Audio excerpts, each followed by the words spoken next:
আমরা প্রথম এই কেরানীগঞ্জে এসেছি।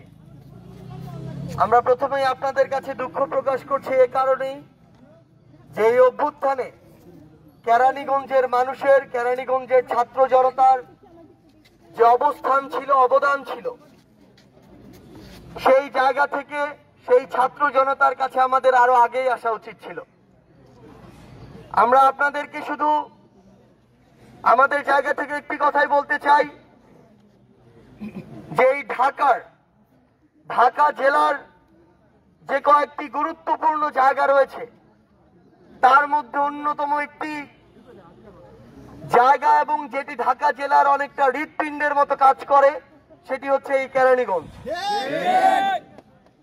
আমরা আজকে যখন এই কেরানীগঞ্জে আসছিলাম, আমরা আসলে প্রথম আসা উপলক্ষে রাস্তার দুই ধার অবকাঠামো এগুলো দেখতে দেখতে আসছিলাম।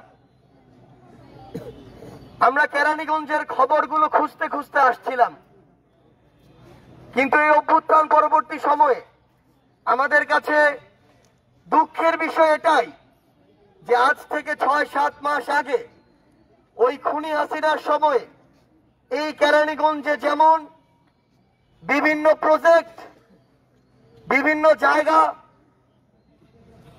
বিভিন্ন প্লট নিয়ে বাণিজ্য চলতো, এখনো সেই চাঁদাবাজি এবং বাণিজ্যগুলো চলে।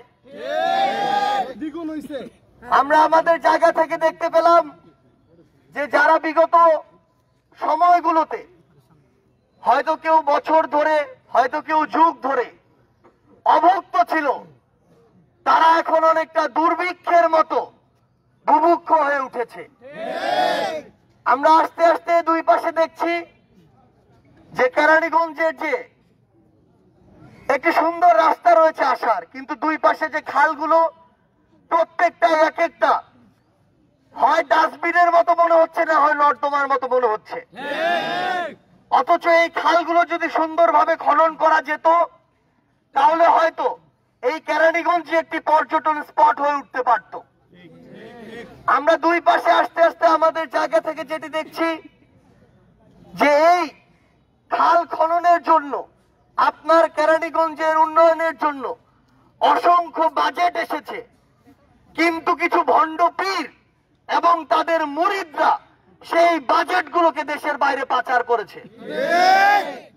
এখন সেই ভণ্ড পীরেরা যখন তাদের অপকর্মের দায়ে জেলখানায় রয়েছে, সেখান থেকে তারা আবার সবাইকে প্রস্তুত থাকার জন্য বলছে।